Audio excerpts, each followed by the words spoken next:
and we're gonna be talking about lubricants. I'm with the amazing Tori. Yes!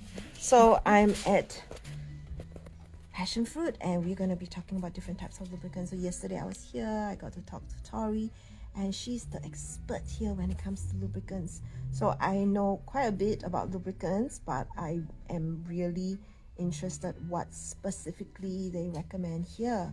So let's start with water-based lubricants. So water-based for me, at Passionfruit, I really love to start recommending people with either Lucy Lube or Viamax. They have a really similar composition in how they're made. They're made of aloe vera and water, xanthium gum and Siamese guar.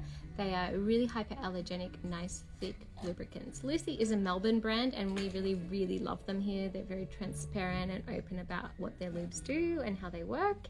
Viamax is a Swedish company. They're very similar in how they feel, but Viamax is a little bit thinner.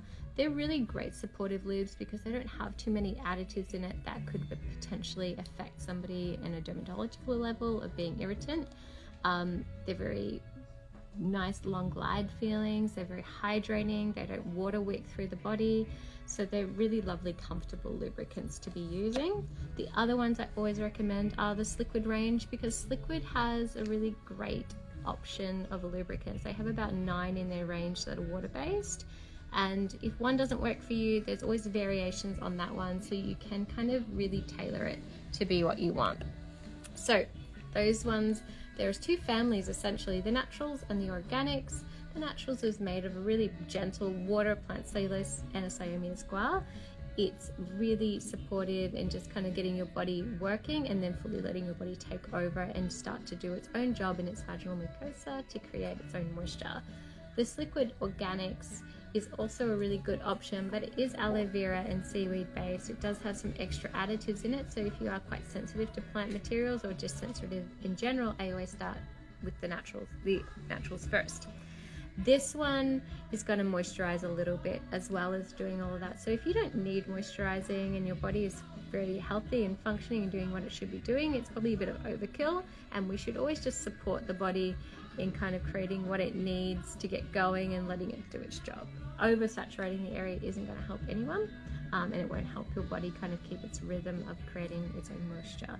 There are some that are hybrids with Sliquid, which we really love because hybrid lubes are pretty special. They contain that silicone. They are only really usable with medical grade toys that are treated with platinum.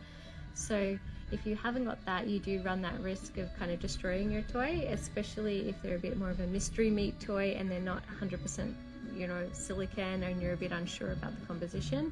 These generally will still damage that toy. The other lubricant I love to recommend, and it's probably my favorite for whether it's vaginismus, whether if it's soft insertion, if you maybe have erectile dysfunction and you need a lot of glide, is Uberlube. Now this is a silicone lube. It is phenomenal because it has aftercare to the lubricant composition. So it's a really nice small molecule of silicone, so it doesn't feel like it's staying on the skin for hours. And it has got a vitamin E through the base of it, which is about moisturizing and healing the atrophy of the body, micro tears and abrasions of things that may be occurring. And so it's got that really nice long lasting glide of about 45 minutes. And then that vitamin E is there to kind of help you moisturize, heal micro tears that occur from fingers, condoms,